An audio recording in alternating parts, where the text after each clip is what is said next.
kampanye Pak Gubernur gitu kan. Waktu itu kondisi istri sedang punya anak dua yang kecil-kecil. Nah, kemudian suatu ketika karena pulang kampanye malam-malam gitu ya, saya jumpa istri saya dalam keadaan menangis karena uang saya tidak ada. Kemudian air galon di rumah habis. Kemudian tidak ada untuk membelinya. Nah, saya pulang jam 2 malam, istri saya menangis, ternyata anak sedang sakit gitu kan.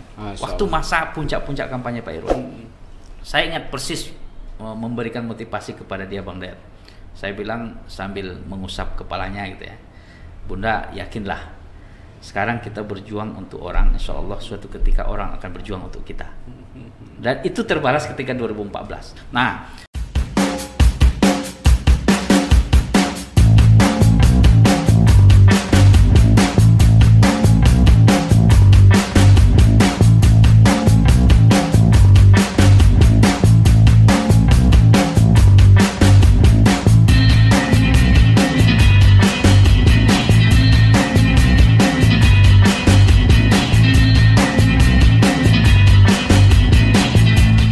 Kopi pahit hidayat. Tanpa gula, kehidupan tak selalu pahit. Inilah channel Kopi Pahit. Di awalnya memang tidak mengenakkan dan tidak menyenangkan. Namun insya Allah di akhir bakal menyegarkan. Bismillahirrahmanirrahim. Assalamualaikum warahmatullahi wabarakatuh. Waalaikumsalam. Salam sejahtera bagi kita semua.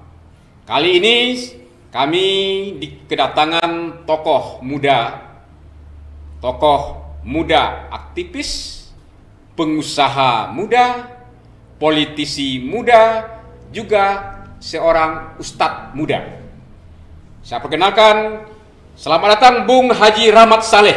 Selamat datang, Bang Dayat. Apa kabar Bung Rahmat? Sehat ya? Alhamdulillah sehat. Luar biasa Bung Rahmat ini. Bung Rahmat ini memang suatu proses kehidupannya yang luar biasa. Sarjana farmasi. Awalnya tentu ketika dia masuk menjadi farmasi FMIPA Unan ya, tentu berkeinginan bisa seperti membuat apotek atau bekerja pada perusahaan-perusahaan farmasi atau juga di pelaku usaha misalnya. Tapi tiba-tiba kok bisa masuk ke dunia politik, Bung Rahmat? Dan diinformasikan juga, dikabarkan juga mau maju juga ini jadi bupati. Betul nih, siap jadi bupati? Siap, insya Allah sedang berjuang. Mudah-mudah begini jadi bupati. Luar biasa. Bung Rahmat, apakah ini tidak kecelakaan politik? Bisa diceritakan kenapa masuk politik dan 2 kali menjadi anggota DPRD Provinsi Sumatera Barat, dan hari ini juga aktif ya sebagai anggota DPRD Provinsi Sumatera Barat, belum berumur 40 tahun. Mari kita gali sisi semangat energiknya dari Bung Rahmat. Kembali kepada pertanyaan semula, kecelakaan kehidupan nih, Bung Rahmat. Cita-cita awalnya memang menjadi politisi atau apa ini? Oh iya, jadi saya memang mengambil sebuah kesimpulan di seluruh perjalanan hidup saya, Bang Dayat ya. Mulai dari kecil sampai ditakdirkan sekarang. Ternyata apa yang saya tuliskan dahulu itu tidak sesuai dengan apa yang saya cita-citakan awalnya. Jadi banyak kejadian yang ternyata saya alami sekarang itu memang berkat kesungguhan menjalankan seperti air mengalir saja. Saya tidak pernah bercita-cita jadi politisi, apalagi sekarang untuk menjadi bupati gitu ya. Karena begini, dulu saya pernah bercita-cita ketika SMP itu menjadi seorang tentara malah. Sehingga saya ikut tes di salah satu yayasan miliknya Akbar Tanjung dan Faisal Tanjung waktu itu, SMA 20 Matauli, yang outputnya memang perwira, calon-calon perwira. Tapi setelah itu saya ditakdirkan tidak lulus di situ. Kemudian dibawa mama ke pesisir selatan, SMA di sana. Kemudian setelah itu ketika SMA pun saya bercita-cita jadi dokter lagi. Kemudian saya revisi cita-cita. Minta restu kepada orang tua. Ternyata orang tua waktu itu memang ekonominya tidak mengizinkan ya. Maka saya bertanya kepada orang tua, boleh nggak saya ngambil kedokteran gitu ya? Kata orang tua, saya takut gagal nak, karena uang kita tidak ada gitu ya. Maka saya, apa yang di bawah kedokteran? maka masuk jurusan farmasi. Jadi tidak pernah dicita-citakan. Masuk farmasi, saya ikuti saja. Awalnya mau jadi dokter. Tapi orang tua mengingatkan karena ketika itu kan biaya untuk menjadi dokter itu kan mahal. Sehingga ambil keputusan untuk farmasi. Padahal kan farmasi kan tidak bisa juga jadi dokter, bisa? Tidak bisa jadi dokter. Tapi karena misinya yang mirip-mirip dokter gitu ya. Minimal mirip-mirip dokter. Kemudian masuk, kemudian mengalir saja. Saya tidak tahu apa nanti outputnya apoteker itu seperti apa, saya tidak tergambar. Kemudian saya jalani, ternyata sambil kuliah, kemudian tiba-tiba jadi politisi.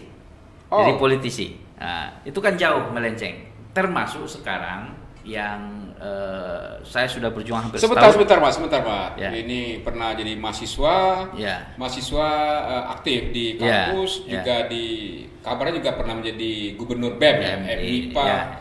Apakah itu yang menjadi modal dasar sehingganya memiliki keyakinan masuk ke dunia politik? Kan kata orang-orang dunia politik ini adalah dunia yang penuh sikut menyikut, tidak ilmiah, tidak jelas antara iya dengan enggak, angguk dan gelengnya tipis bedanya. Betul. Ini kan beresiko untuk kehidupan Bung Rahmat, tapi berani ambil dunia politik yang tidak jelas seperti itu. Jadi seperti yang tadi Bang Dayat, memang saya ini diarahkan oleh alam, dalam hal ini Tuhan lah ya. Karena apa? Kondisi saya waktu masuk kuliah itu memang tidak sebagus orang lain dari segi ekonomi. Maka pertama kali yang saya lakukan adalah yang pertama mencari masjid untuk tempat tinggal. Karena apa? Tidak bisa orang tua membiayai kos. Maka saya selama tahun 1 kuliah di Unan itu cari masjid di Binuang, di Pauh sana, dekat Unan. Di kawasan Universitas Andalas ya. Maka di masjid itu saya yang pertama tempat tinggal gratis. Kemudian yang kedua malamnya belajar ngaji, dapat uang SPP anak-anak kan, dari situlah kuliah. Kemudian setiap hari dikasih makan sama jemaah gitu kan. Jadi alam yang marahkan. Sampai di kampus juga saya pengurus musola ukhuwah MIPA. Aktif di awalnya di lembaga keagamaan, di forum studi, pengurus musola gitu ya. Bung, sebentar Bung. Dari gambaran yang Bung sampaikan begitu sulitnya ekonomi ayah atau ibu ya. Di awal. Sejauh mana ayah dan ibu mungkin bisa diceritakan juga. Setidaknya mungkin susah ekonomi tapi dia ada mentransfer semangatnya, kamu harus berubah, jangan seperti ayah begitu ya. Benar. Kira-kira seperti apa nih ayahnya? Jadi kebetulan orang tua saya kedua-duanya petani Pak Dayat di Madinah sana, Kota Nopan sana. Jadi kalau namanya petani, kalau untuk makan aman. Tapi kalau untuk yang lain itu memang susah karena perputaran ekonomi itu hanya ke sawah gitu kan. Jadi orang tua saya memang sungguh-sungguh.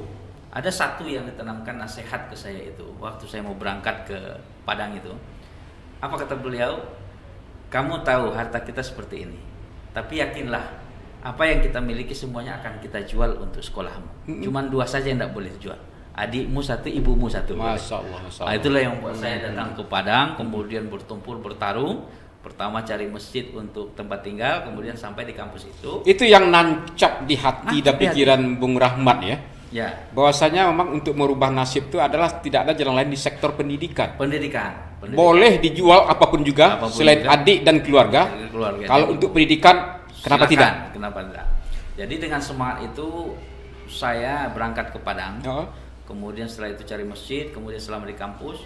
Kemudian karena aktif di musola MIPA, itulah jalan orang meminta saya jadi ketua BEM. Kemudian di ketua BEM aktif gitu kan. Disitulah jiwa sosial dan politisi muncul gitu kan.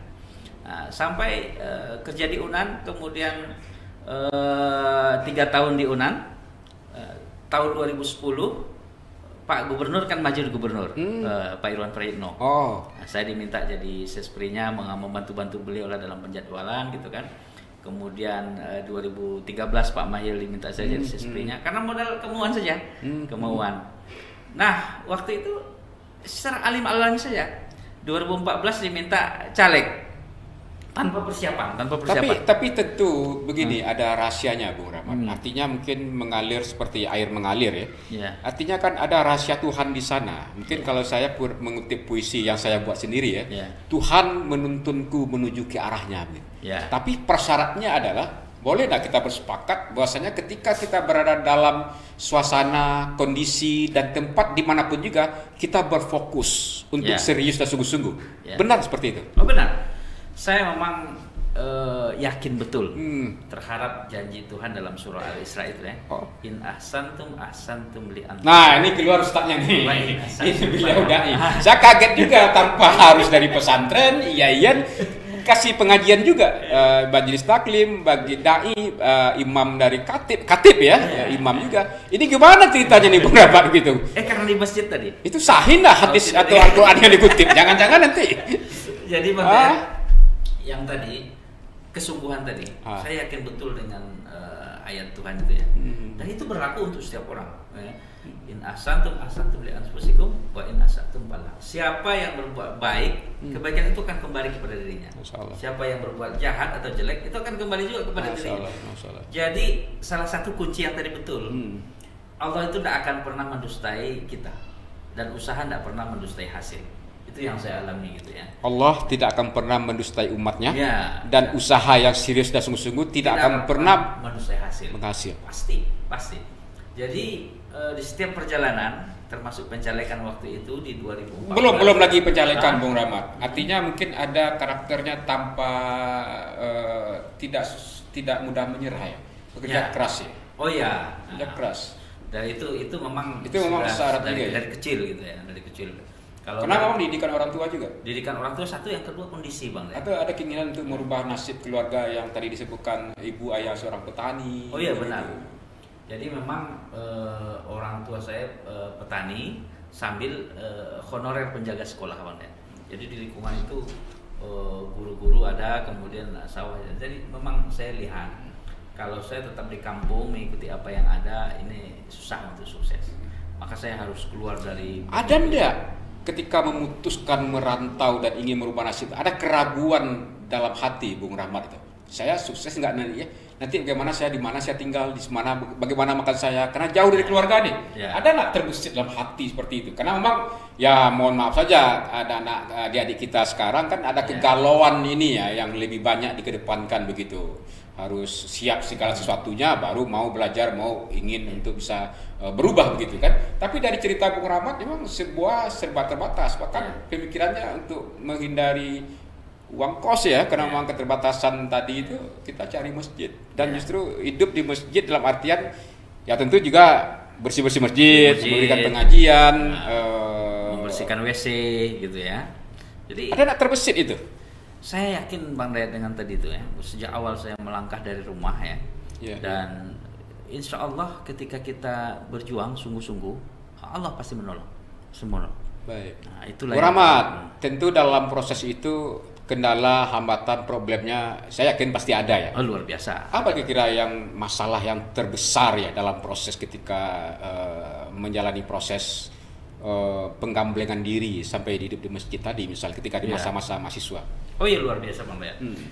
Jadi sejak tahun 1 saya di masjid. Farmasi itu kuliahnya mulai dari pagi jam 7 itu sampai jam 5 sore. Sampai siang itu di lokal. Kemudian zuhur sampai asar itu di labor.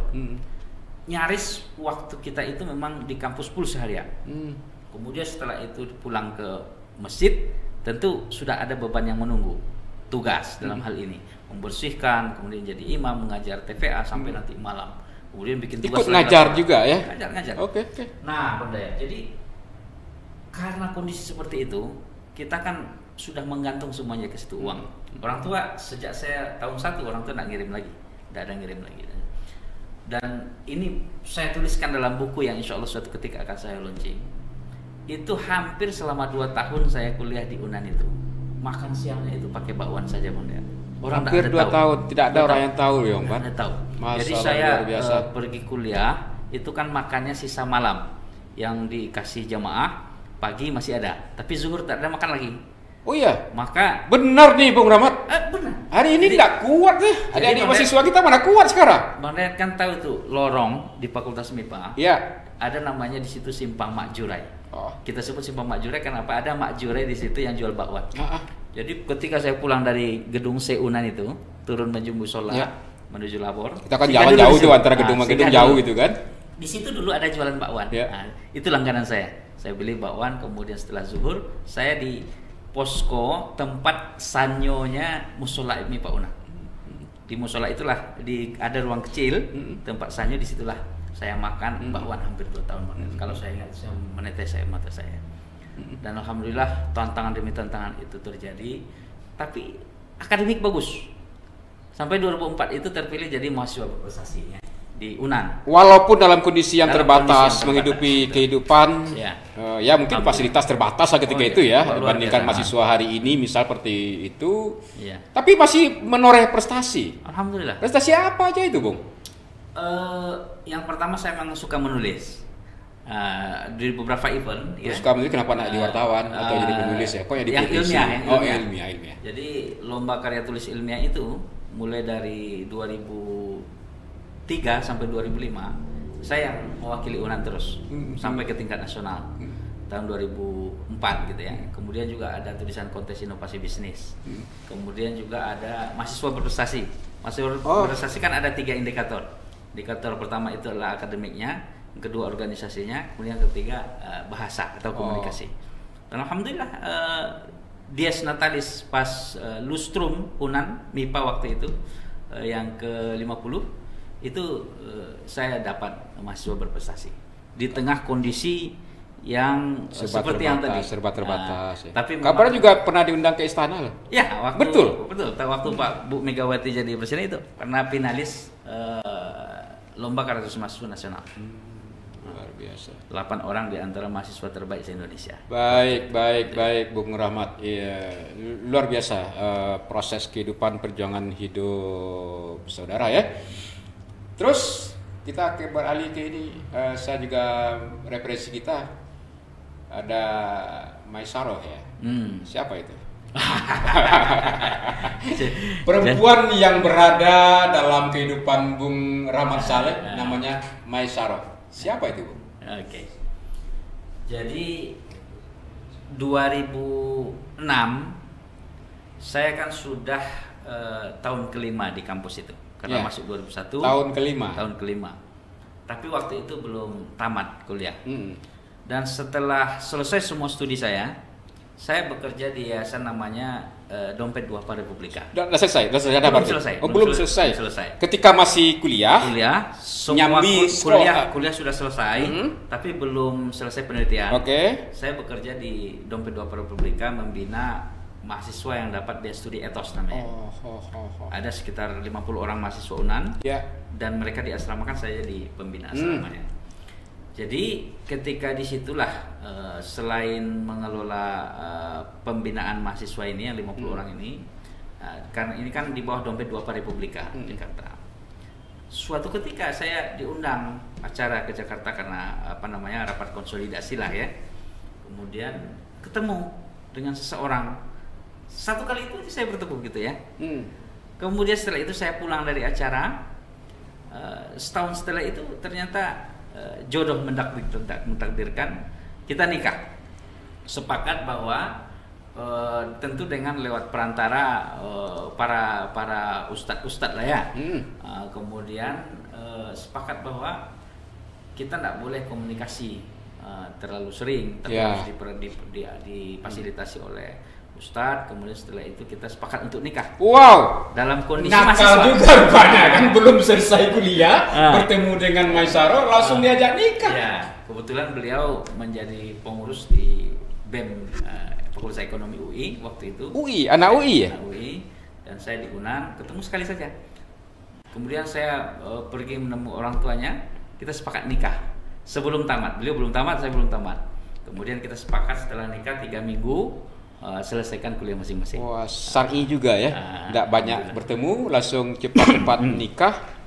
Nakal juga nih Bung Rahmat ini kan. Maisaroh, anak Universitas UI dan juga S2-nya UGM ya. Setahun setelah itu, setahun setelah nikah, saya kan masih kerja di UNAN. Kerja belum apa-apa, belum ada penghasilan, tapi berani ngambil anak gadis orang. Ini yang benar nih, Mat. Waktu itu kebetulan rektor Pak Mulsilar Kasim waktu itu. Saya udah selesai kuliah, asrama UNAN buka. asrama mahasiswa. Ah. Maka saya diminta jadi. Tapi pernah susah nggak hidup sama Mesaro ya? Oh, di awal susah. Susah sekali.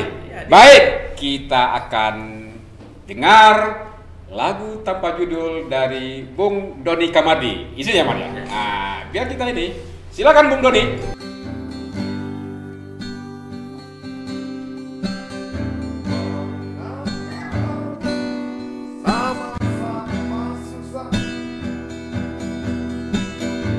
Merangkap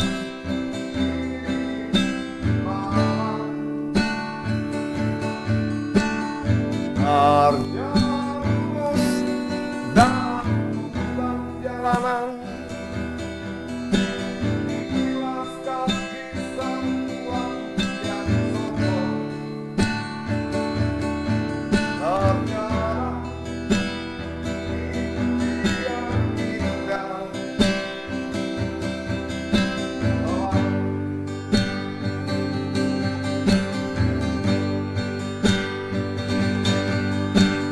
Pernah kita sama-sama rasakan hangatnya mentari hanguskan hati. Ya saat kita jumpa kali, tajamnya matamu tikam jiwaku.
Tajamnya matamu tikam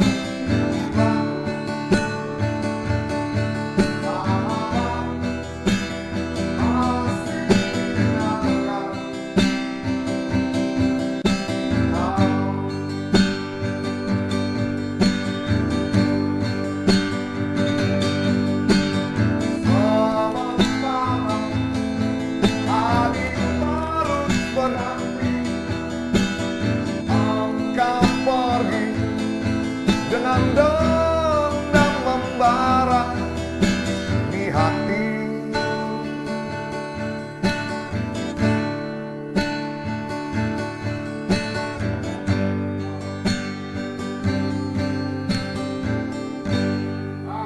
Terima kasih Bung Doni Kamadi.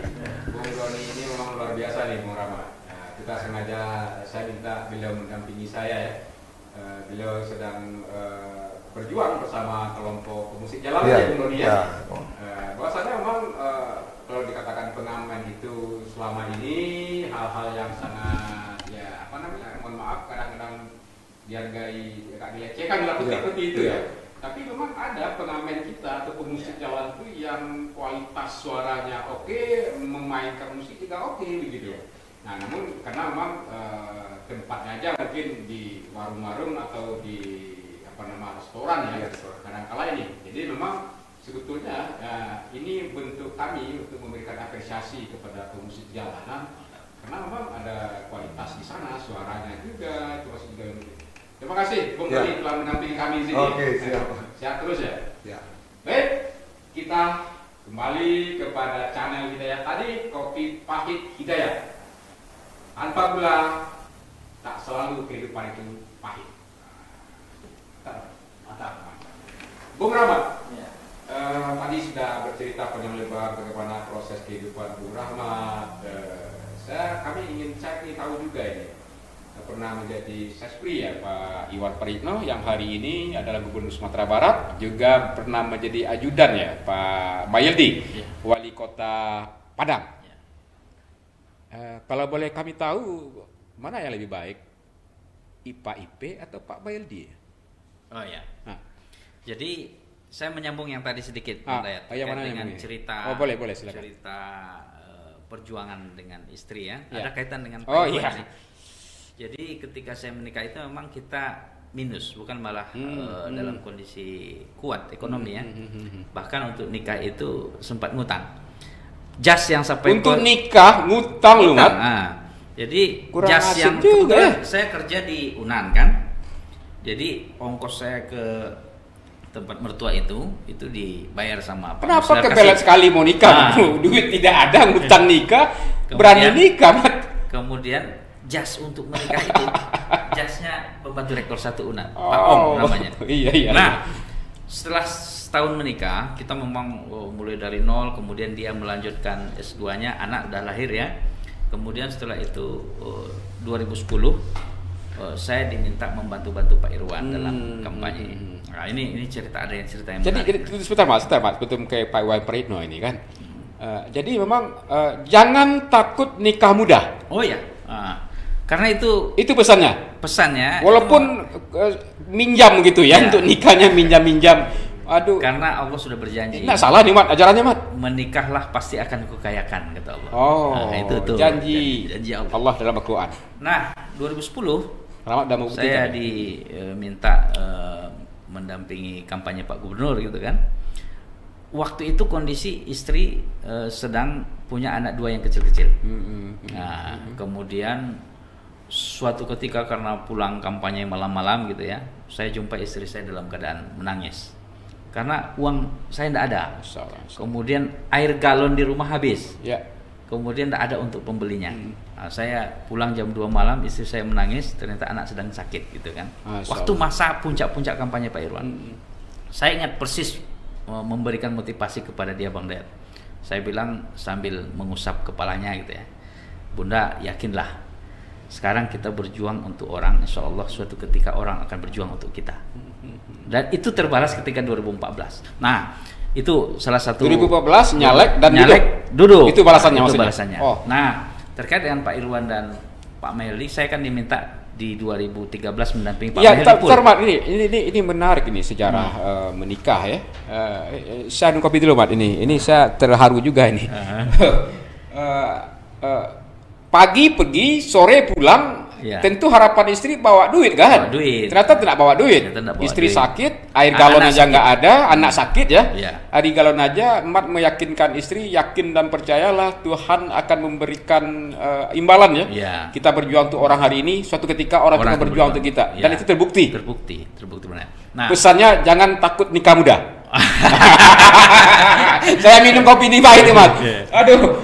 Ternyata benar ya, kopi itu enggak selamanya pahit Bang, akhirnya gitu ya, endingnya bagus. Nah, 2013 kan Pak Mayildi pengen maju, dari waktu itu dia masih wakil, kemudian maju jadi wali kota, dan saya diminta mendampingi, itu betul-betul menjadi ajudan Sespri. Kemana beliau pergi saya ikut, itu hampir lamanya 1,5 tahun. Karena waktu itu pilkada dua gelombang kan. Nah, tadi pertanyaan Bang Dayat, mana kira-kira yang lebih baik antara dua ini? Dua ini saya berguru kepada yang keduanya. Nah, jawabannya yang pertama, mana yang lebih baik nih? Ya, Pak Mayildi atau Pak IP? Dua-duanya baik, cuman ada masing-masing kelebihan. Mentang-mentang satu partai, mentang-mentang takut dimarahin ini, Mat. Kalau Pak pasti ada dong bedanya. Pasti. Ada ya. Kalau kelebihan Pak Irwan itu, dia itu orangnya memang profesional, terstruktur, kemudian agak sedikit kurang formalitas. Nah, itu tipe kurang formalitas. Basa-basi memang dia itu artinya dia pengen substansi. Apa substansi? Kemudian kapan perlu cepat selesai, tapi urusan selesai. Pernah dikasih belanja enggak, Mas? Kalau beliau secara langsung tidak, tapi beliau suka mengasih jalan. Nah, ini jalan. Jadi pesannya tidak mau yang praktis. Apa namanya istilahnya? Kalau istilahnya dia ngasih pancing. Pancing. Dia mau ini tipikal ya Pak IP ya. Nah, kalau Pak Mayildi kasih pancing. Kalau Pak Mahyildi tipenya dia itu dia kan humble, kemudian merakyat gitu ya, kemudian akrab dengan orang gitu ya. Nah, kalau yang hal-hal yang sifatnya pribadi, memang saya memang dari awal itu berkorban. Kalau dengan masa Pak Irwan saya masa perjuangan, artinya saya belum punya apa-apa. Kemudian setelah itu 1 tahun bersama beliau saya membangun bisnis pakaian bayi itu. Sehingga 3 tahun itu berkembang pesat. Sehingga ketika saya dengan Pak Mahyildi saya sudah makmur dalam segi ekonomi. Jadi saya dengan Pak Mahyildi memang noting tulus saja. Ya, janji Tuhan tadi ya sama istri ya, ternyata terbukti juga. Saya 2013-2014 itu dengan Pak Mahyildi saya tidak mengharapkan aja, hanya pengabdian aja. Pernah jualan apa, Man? 2012 saya kebetulan gabung di JPMI, Jaringan Pengusaha Muslim Indonesia. Dan waktu itu ketika sebuah pertemuan kita menemukan ide bisnis retail baby shop. Baby shop, pakaian kebutuhan bayi ya, baby shop. Baby shop. Sehingga 2012 sampai 2014 berkembang pesat. Alhamdulillah sudah punya 4 retail pakaian bayi di Kota Padang. Waktu itu terkenal dengan Bibi Mat. Makanya terjawab dong apa yang dijanjikan di salah satu Facebook saya itu sekarang masih ada itu. Rahmat sang juara raja pakaian bayi. Itu Facebook untuk jualan waktu itu. Dan itu janji Tuhan tadi ya. Janji itu tadi, alhamdulillah. Nah, 2014 dengan setelah selesai Pak Mahyildi ikut di DPRD provinsi, ya itulah janji Tuhan. Oke, Bung Rahmat. Apa sisi yang Rahmat ambil dari sosok Pak Iwan Parikno karena pernah menjadi sespri beliau ya? Dan pernah menjadi ajudan Pak Mahyildi yang hari ini wali Kota Padang kan? Apa yang diambil, apa yang hikmah, apa yang contohnya misalnya? Spiritnya, energinya, pemikirannya, atau bagaimana? Apa yang? Kalau dengan Pak Irwan itu saya ambil kesungguhannya. Satu nilai kesungguhan. Satu nilai dari Pak Irwan itu, saya banyak belajar dari beliau. Dia itu ketika ingin sesuatu, dia pasti berhasil. Apa saja bidangnya, coba lihat. Dia itu tidak punya basic seni. Mohon maaf. Di awal dia menjabat 2010 sampai 2015, dia itu ketokohan sosok seorang ustadz PKS, kemudian kepemimpinannya itu akademisi, itu dominan. Suatu ketika dia memang melihat hasil survei bahwa ada melihat bahwa kader PKS memimpin ini masih kaku, kemudian agak sedikit radikal gitu kan. Dia coba merubah mindset itu dengan cara apa? Dia ingin belajar bernyanyi dan main band. Padahal basicnya tidak ada, tapi sungguh-sungguh dia jago di situ, expert dia di situ, ya kan? Sungguh-sungguh ya. Kemudian karate dia tidak fokus di bidangnya, tapi sampai dia dan tertinggi di karate, sabuk hitam dan 4. Itu luar biasa. Akademis, dia bukan akademisi murni, tapi juga politisi. Sampai dia ke puncak akademis tertinggi, yaitu profesor, guru besar. Nah, dari segi olahraga bela diri dia expert. Seni dia oke. Trabas dia oke. Ini kan pemain anak muda, Pak. Sekarang yang pantun. Pantun itu di periode kedua, tahun kedua baru mulainya sampai ini susah nih Pak IP nih, ladang anak sastra budayawan diambil kan mantun-mantun ini. Jadi satu nilai yang saya ambil dari Pak IP adalah kesungguhan. Itu yang pertama. Kalau dari Buya itu adalah keyakinan.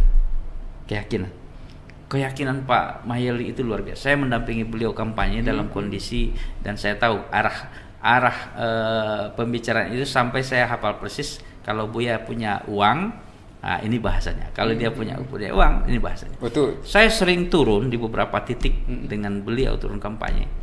Itu dalam kondisi tak punya uang. Tapi dia punya keyakinan. Dan dari bahasanya saya sudah bisa menyimpulkan untuk membahasakan kepada tim yang di bawah bahwa di hati saya sudah menebak dia sedang tidak punya uang. Maka dengan bahasa itulah saya olah di bawah bagaimana menjawab pertanyaan konstituen. Tapi Pak Mahyildi yakin, dia punya keyakinan yang luar biasa bahwa dia melakukan sesuatu yang baik, yang benar, di situ pasti ada jalan. Dan itu Bung Rahmat adopsi ketika pencalekan 2014 dan kali kedua ya. Jadi begini, politisi-politisi muda atau aktivis-aktivis muda yang ingin menjadi anggota DPR atau anggota DPRD kan memang terbentur ketika mereka belum mapan secara ekonomi, ada kecemasan yang luar biasa, ada ketakutan yang luar biasa. Bagaimana nih, tidak ada biaya, tidak ada untuk beli alat peraga, operasional, bahkan juga masih ada mindsetnya transaksional begitu kan, harus bantu konstituen atau bantu masyarakat untuk mendapatkan suara. Ya. Bung percaya itu? Ya, jadi maksudnya percayanya harus pakai uang dulu, tidak, kita harus tidak. bisa maju dari DPR maksudnya gitu? Tidak. Jadi dua nilai tadi Bang Dayat, satu nilai kesungguhan dari Pak Irwan, yang kedua nilai keyakinan dari Pak Meldi. Ketika 2014 saya dicalonkan jadi anggota DPRD, saya gabung. Waktu itu saya dipanggil oleh Pak Farhan selaku ketua DPW PKS waktu itu, dan dia incumbent DPRD di Dapil Padang. Ya. Apa kata dia? Rahmat maju mewakili anak muda. Itu saja. Masalah nomor urut nanti dikasih. Artinya saya dikasih nomor urut yang tidak baik-baik sekali. Dikasih nomor urut 4 karena yang senior-senior nomor 1 Pak Farhan, nomor 2 Pak Sidik, nomor 3 Rahayu, nomor 4 saya gitu kan. Yeah. Artinya dari segi target sebenarnya saya hanya untuk penggembira saja. Tapi bagi saya tidak ada yang sekedar kalau harus berjuang maka harus full. Dalam istilah Islam ini itqanun amal, bekerja totalitas. Nah, karena itu prinsip saya, maka saya gabungkan yang tadi. Kesungguhan dari Pak Irwan, saya teli satu persatu bagaimana supaya saya ini bisa menang, bukan hanya penggembira. Yang kedua, saya kuatkan keyakinan saya bahwa saya bisa nambah kursi.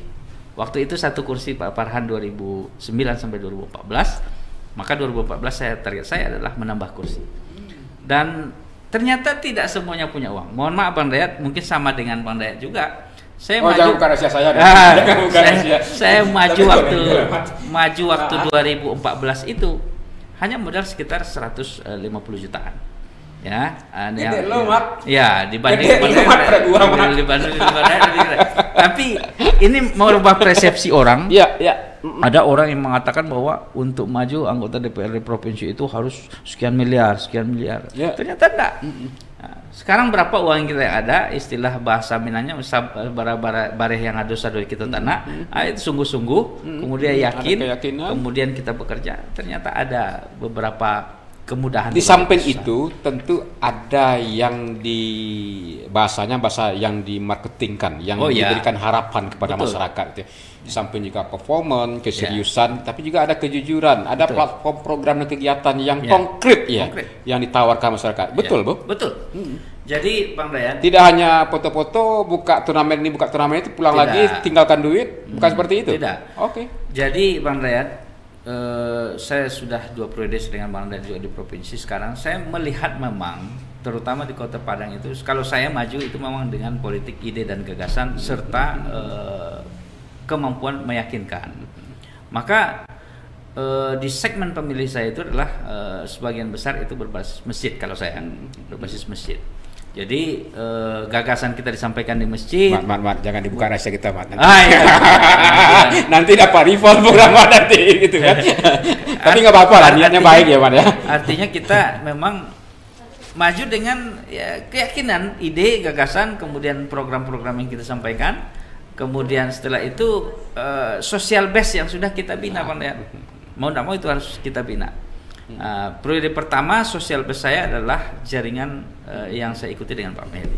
Baik Bu Rahmat. Dan setelah itu proses dan setelah dipercaya oleh masyarakat untuk menjadi salah seorang anggota DPRD Provinsi Sumatera Barat, terus di DPRD di samping itu juga aktif di organisasi sosial kemasyarakatan, organisasi kepemudaan sosial Kami mendapatkan data juga menjadi pengurus di PMI, sekretaris Karang Taruna, juga di KNPI, termasuk juga di organisasi olahraga Tarung Derajat Kota Padang dan beberapa yang lain begitu. Itu bagaimana bagi keseimbangan dan apakah ini jabatan-jabatan seperti itu tidak berharap hanya untuk mendapatkan akses anggaran di DPRD, Bu Rahmat? Atau memang jadi Bang Dayat, pekerjaan di dewan itu yang paling tinggi ruhnya itu adalah advokasi, kemudian setelah itu memperjuangkan hasil advokasi itu agar realisasi kan, itu intinya. Maka salah satu kunci daripada mendengarkan aspirasi itu adalah lewat jaringan-jaringan simpul sosial. Maka saya memang membagi di beberapa segmen itu. Untuk sosial dan masyarakat bawah itu di Karang Taruna. Kemudian untuk segmen olahraga itu di Tarung Derajat. Kemudian ada di PMI gitu ya. Jadi itu ladang bagi saya untuk mendengar, mendengar apa kebutuhan bawah, kemudian itulah yang akan kita perjuangkan di DPR. Gitu. Bung Rahmat, apa sih asiknya menjadi anggota DPRD? Wah, jadi anggota DPRD itu Bang Dayat ya, kalau dari segi finansial mungkin juga Bang Dayat rasakan. Itu tunggu dulu, ini bukan rahasia ini. Iya. Rahasia nggak nih? Lebih enak bisnis. Oh begitu. Kalau ingin menjadi finansial, mau finansial kuat, bagus di sektor swasta, bisnis. Karena anggota dewan itu yang kita rasakan ya, masuk 10 keluar 11. Itu realita gitu ya. Karena tadi masuk 10 keluar 11 gitu ya. Bisa miskin loh, Mak. Bisa. Kalau tidak punya basic bisnisnya. Karena yang saya coba Pak Bang perhatikan, saya misalnya aktif di 4 organisasi sekarang, jadi sosial gitu ya. Belum lagi konstituen, apalagi sekarang 2 dapur, satu di Padang, kemudian satu sini ada penugasan dari partai ke Pasaman yang jauh sana. Itu kalau dihitung minus gitu ya.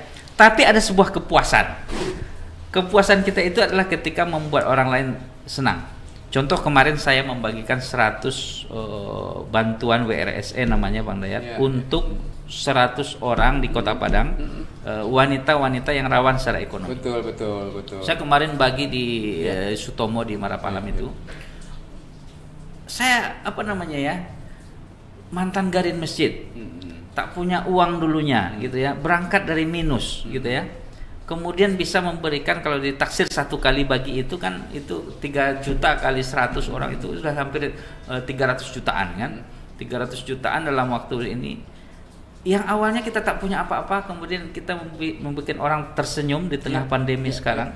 Itu ada kepuasan sendiri. Itu kekayaannya sesungguhnya Bu Rahmat. Walaupun dapat masuk 10 keluar 11, tapi ketika kita membantu orang, di situ hatinya luar biasa. Saya rasakan juga loh Bu Rahmat. Ketika itu.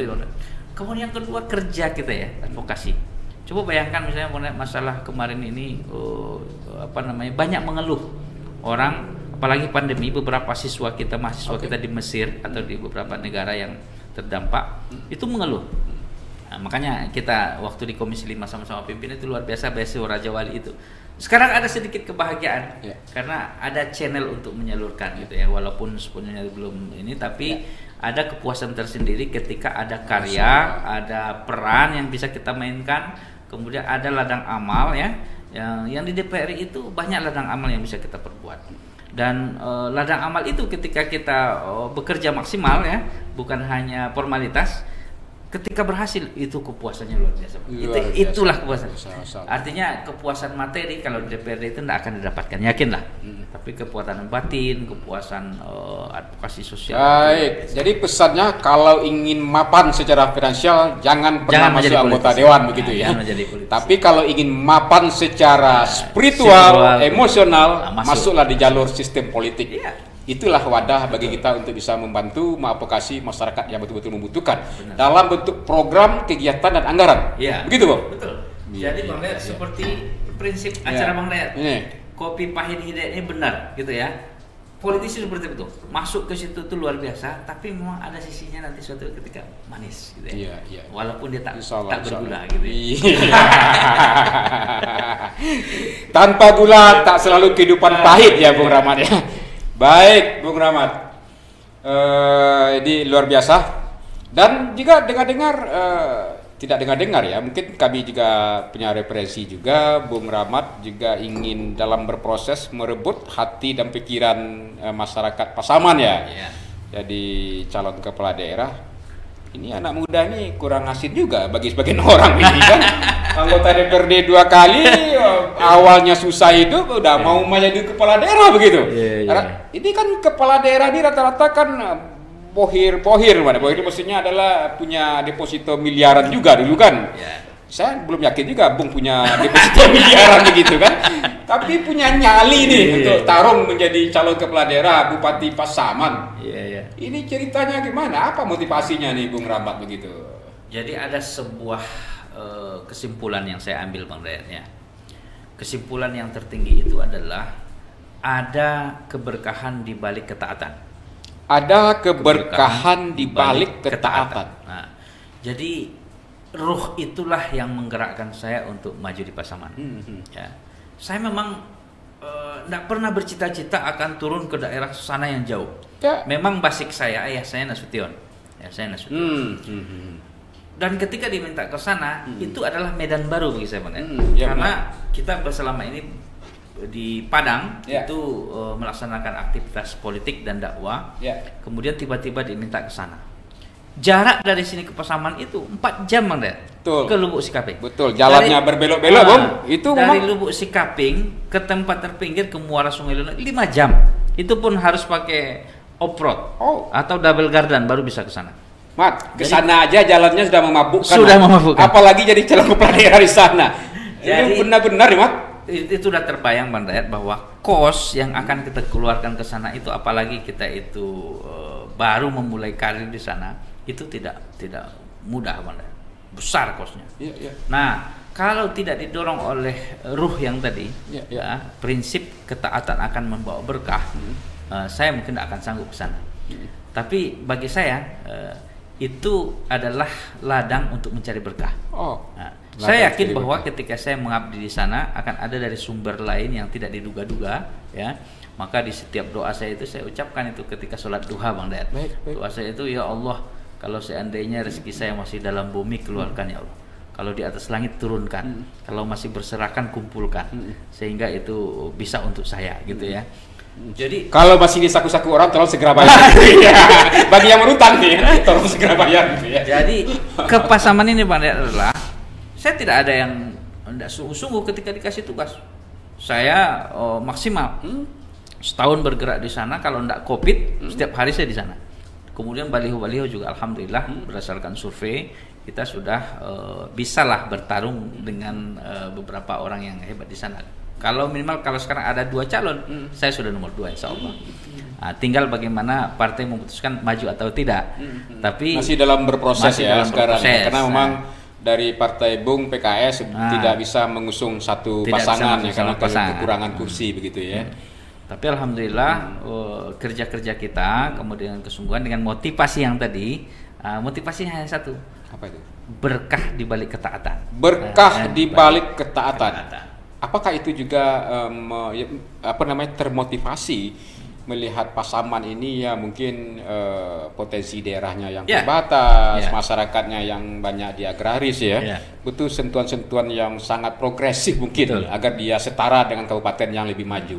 Betul, Pak. Pasaman agak menyedihkan hari ini, bukan menyedihkan ya, mesti harus ada progresivitas ya. Jadi revolusioner lah pemikirannya gitu.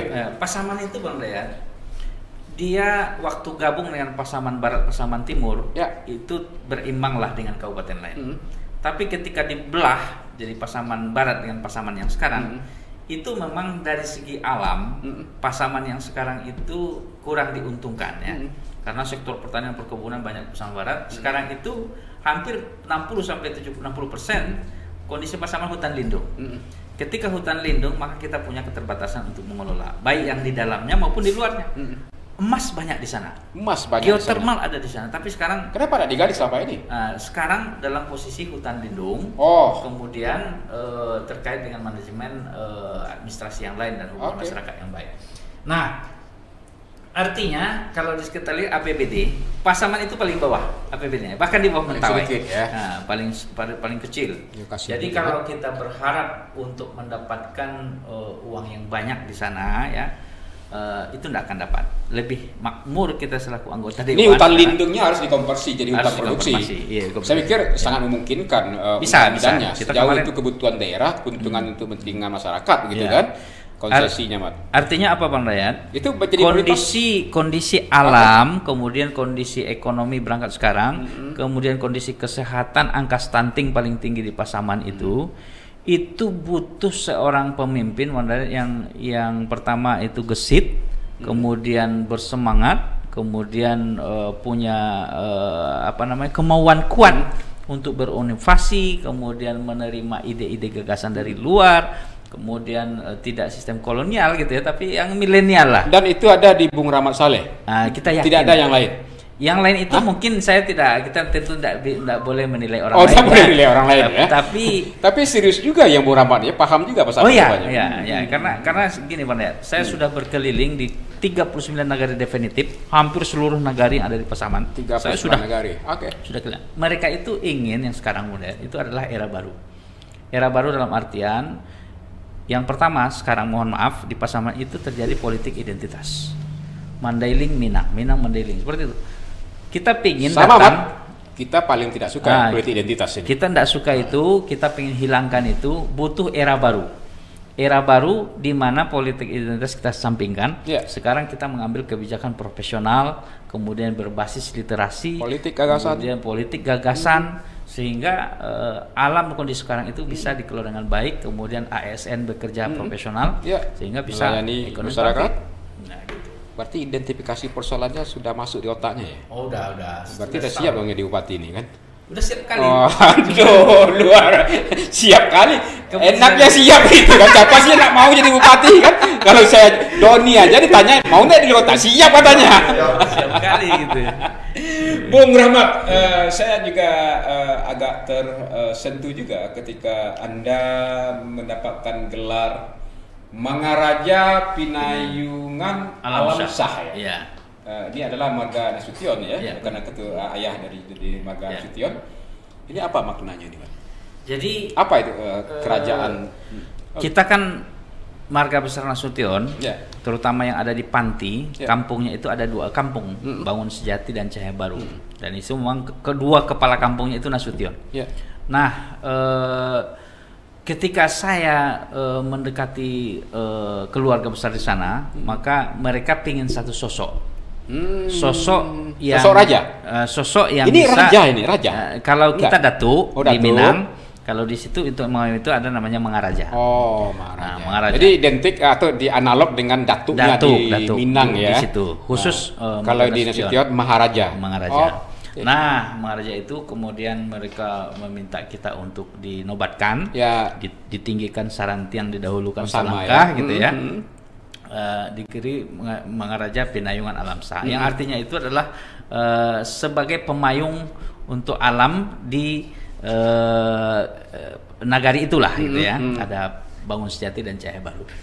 Nah, itu memang amanah yang luar biasa bagi saya dan berkesan. Ini ada kaitan dengan pernikahan saya dulu. Waktu nikah saya dalam kondisi minus, hanya mendoa kecil-kecil saja, tidak ada pesta. Maka 12 tahun setelah itu, tepat bulan November 2019 yang lalu, saya dinobatkan menjadi Mangaraja itu. Itu dengan pesta besar, harus memotong kerbau, kemudian mengundang kelompok seni Gordang Sembilan khas Mandailing, ya kan? Itu biaya sangat besar, bertepatan di hari ulang tahun istri saya. Nah, itu sebagai penghargaan kepada sosok istri. Pernikahan pesta yang tertunda. Wah, masih ada di memorinya rupanya. Masih ada di memorinya. Karena memang nekat kawin muda gitu, nggak apa-apa begitu kan. Nah, ketika udah mulai agak ini, dia gantiin dengan pesta ketika penobatan raja tadi ya. Jadi yang tidak dipestakan waktu nikah terobati ketika kemarin ada momen pemberian gelar Mangaraja Pinayungan Alamsyah. Oke, siap. Itu luar biasa. Bang Raja, Bang Maharaja gitu. Sedikit lagi ngomong-ngomong mengenai Pasaman ini, apa yang Bung mau tawarkan nih? Karena memang tadi sudah diidentifikasi persoalannya, ini di sisi struktur komposisi anggarannya juga minim ya dibandingkan dengan kabupaten lain, apalagi dengan Pasaman Barat. Justru Pasaman yang dimekarkan begitu ya, Pasaman yang dulunya menjadi Pasaman dan Pasaman Barat, justru Pasaman Barat yang anak mekarnya ini yang lebih secara ekonomi lebih ini. Apa yang prioritas mungkin yang ditawarkan agar Pasaman ini segera dia lebih bangkit dan maju serta unggul, Man? Bang, saya sudah berjalan hampir di seluruh pelosok Pasaman itu, Bang. Kalau kita ingin membuat Pasaman itu maju, yang pertama harus bangun mindset. Mindsetnya apa? Mindset profesionalitas. Sekarang mohon maaf di pemerintah Pasaman itu ada sebuah bayang-bayang politik balas dendam. Kalau Mandailing bupatinya, kemudian yang ini khawatir. Oh, iya. Kalau Minang bupatinya Itu ini yang khawatir. ingin Bung cairkan. Saya ingin menghilangkan politik identitas itu, kita Saya ikut berkaca para profesionalitas. saya ikut doanya. Sehingga kalau PNS tidak bekerja dengan nyaman, Ya. maka sebuah omong kosong bisa mengelola pasaman yang maju. Itu yang pertama. Maka mindset itu harus kita dobrak, kita hilangkan politik identitas, bikin profesional, bekerja nyaman, ya, yang baik, kemajukan apapun suku dan agamanya, karena di situ banyak gitu ya. Kemudian itu yang pertama, mindset. Yang kedua, terkait dengan SDM, Bang Dayat, ya. Kita harus prioritas memberikan pendidikan kepada masyarakat Pasaman, sehingga mindsetnya itu tumbuh berkembang di luar. Kalau sekarang mereka mengelola alam yang ada, itu susah untuk maju. Karena yang pertama kualitas alam terbatas, kemudian banyak hutan lindung, kemudian mentok, gitu ya. Maka kita harus menciptakan jaminan pendidikan, sekolahkan mereka keluar, kemudian Sektor mereka bisa pendidikan keluar. kualitas, ya. Nah, kemudian SDM ini nanti mereka lah yang akan membangun Pasaman dari luar. Beasiswa apa namanya? Atau Bisa stimulus beasiswa, ya? Stimulus beasiswa Oh, oke. yang jelas kita harus perhatikan pendidikan yang apa namanya, yang unggul di Pasaman. Dengan cara memperhatikan sama Baik. Di seluruh sektor ya, terutama ya pendidikan. Yang paling menarik itu adalah persoalan untuk mencairkan polarisasi identitas. Saya pikir betul, Mat. Ya. Tidak masanya lagi kita harus tarung identiti. Suku A, suku B, agama A, agama B. Ya. Tidak, kita sama di mata Tuhan sesungguhnya. Tapi kalau sudah kita berkolaborasi, bersinergis, saya pikir disitulah kunci utama pembangunannya. Itu sesuai dengan hadis juga. Apabila segala sesuatu tidak diserahkan kepada ahlinya, maka siap-siap tunggulah kehancuran. Oh, dan itu ada Semara Mak Saleh. Itu harus kita terapkan. Saya tidak mengatakan statement seperti itu ya. Saya ingin juga gitu, serahkan sesuatu pada ahlinya. Betul, Pak. Agar masyarakat Pasaman Barat tidak meratap lagi, keluar dari ratap. Yang selama ini serba keterbatasan, serba mungkin ingin maju, kita harus keluarkan di sana. Simpang 4, Ratok Pasaman. Mainkan Bung Doni, Ratok Pasaman tu cie.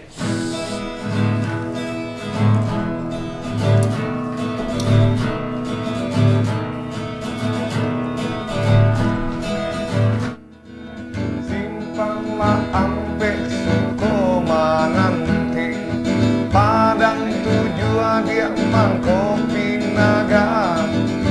Di sinan dulu adia bajanji are makato bana. Di sinan dulu adia bajanji are makato bana. Simpang latigo bakabung lawe, indah kue dia mato mamandang. Hati nan aro yo aro came ko adia disuntiang pura. Hati nan aro yo aro came ko adia disuntiang pura. Kelo baliku batang sinurui, ikan nyota sabui balarangan. Kota dorong dia ganjuala surui, antako adia dalam pinangan. Kota dorong dia ganjuala surui, antako adia dalam pinangan. Jangnya ayahnya batang Pasaman, tapi yang mandirang mudo-mudo. Adia kolape nan dari tangan, indah kaganti kasalamonyo. Adia kolape nan dari tangan, indah kaganti kasalamonyo.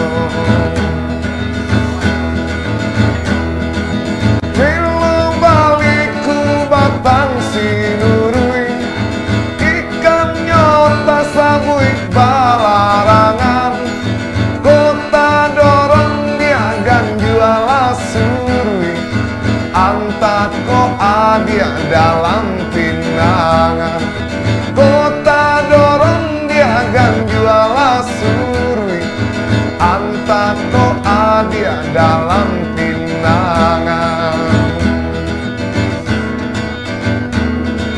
Jangan ayahnya batang pasaman, tapi yang mandiran mudo-mudo. Adia kolape nan dari tangan, indah kaganti kasalamonyo. Adia kolape nan dari tangan, indah kaganti kasalamonyo.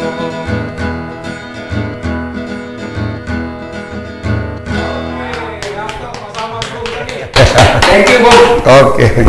Bung Doni Kamadi, kelompok pemusik jalanan Kota Padang, ikut mendampingi acara ya ngobrol-ngobrol, bincang-bincang pada channel Kopi Pahit Hidayat. Ini pada masuk sesi terakhir, ini Bung Rahmat, ada yang mau disampaikan? Ada konfirmasi, ada klarifikasi yang tidak enak, yang tidak nyaman pada saya, misalnya boleh tidak, silakan. Yang pertama, saya mengapresiasi channel ini ya. Karena apa? Filosofi kopi ini memang luar biasa ya. Yang pertama, kalau satu seduh dua seduh, mungkin orang kalau langsung mengambil kesimpulan ini kopi pahit. Ya. Iya. Tapi ketika dia berpikir agak lama, maka kopi itu adalah sumber inspirasi. Wow. Maka ada apa namanya singkatan atau kepanjangan kopi itu ya. Ketika otak perlu inspirasi maka istilah kopi. Wah, ini otak butuh informasi inspirasi ya.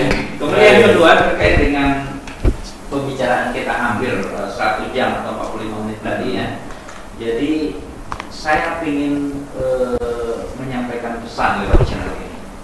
Yang pertama terkait dengan kepemimpinan bangsa kita. Oke. Bang Dayat, kalau kita menelisik kepemimpinan bangsa yang sekarang ya, ada kalau istilah Pak Tipadul itu mengatakan bahwa 2024 itu adalah relasi oposisi, yaitu sebuah kondisi di mana kondisi padat beberapa pimpinan partai politik di negeri ini itu sudah pensiun. Megawati di PDIP sudah hampir 74 tahun, ya. Surya Paloh sudah hampir 70, SBY dan seterusnya. Maka besok adalah era yang muda-muda. Sudah ada Puan, ada AHY, ya, ada Anies Baswedan, ada Ganjar tersebut. Maka kita berharap kepada yang muda, ya. Sekarang dengan kondisi yang ada memangkat semua saluran yang ada untuk memberikan prestasi terbaiknya untuk negeri ini. Di masing-masing bidangnya, Kalau enggak, maka kita akan jauh tertinggal bangsa kita ini. Maka salah satu kuncinya adalah kita bisa memanfaatkan momen kepemimpinan pemuda ini untuk memajukan bangsa ke depan. Tentu momen seperti yang Bang Dayat lakukan ini ya, memberikan channel, kemudian inspirasi yang luar biasa. Insya Allah kita menyerukan ya kepada yang muda-muda agar ikut like, mensubscribe, kemudian share channel Kopi Pahit Hitam yang ada di Sumber 1 TV kita ini. Baik, terima kasih Bung Rahmat Saleh. Kami merasa tersanjung terhormat atas kedatangan Bung Rahmat. Kita sudah berbagi cerita dan pengalaman. Tentu kami berharap dari cerita ini akan menginspirasi. Dan ini juga akan dirilis atau ditayangkan kerjasama dengan TV online pertama di Sumatera Barat, yakni Sumber 1 TV. Saksikan saya di channel Kopi Hidayat. Wabillahi taufiq hidayah. Wassalamualaikum warahmatullahi wabarakatuh. Terima kasih, Bung. Ya, jalan lagi. Mantap. Ya.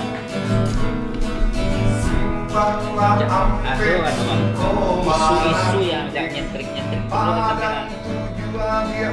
Kopi naga dulu adia bajanji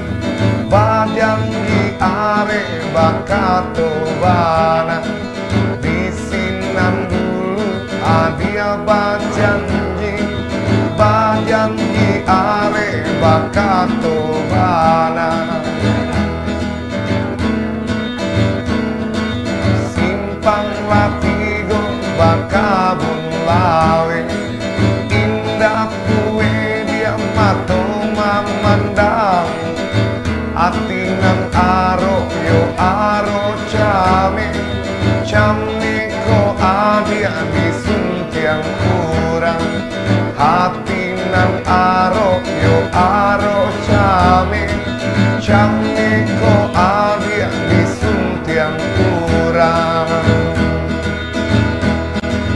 kelo baliku batang sinurui ikan nyota sawui palarangan kota dorong dia ganjuala surui antako adia dalam pinangan kota dorong dia ganjuala surui antako adia dalam pinangan jamnya ayahnya batang pasama tapi yang bilang dong dong adia kola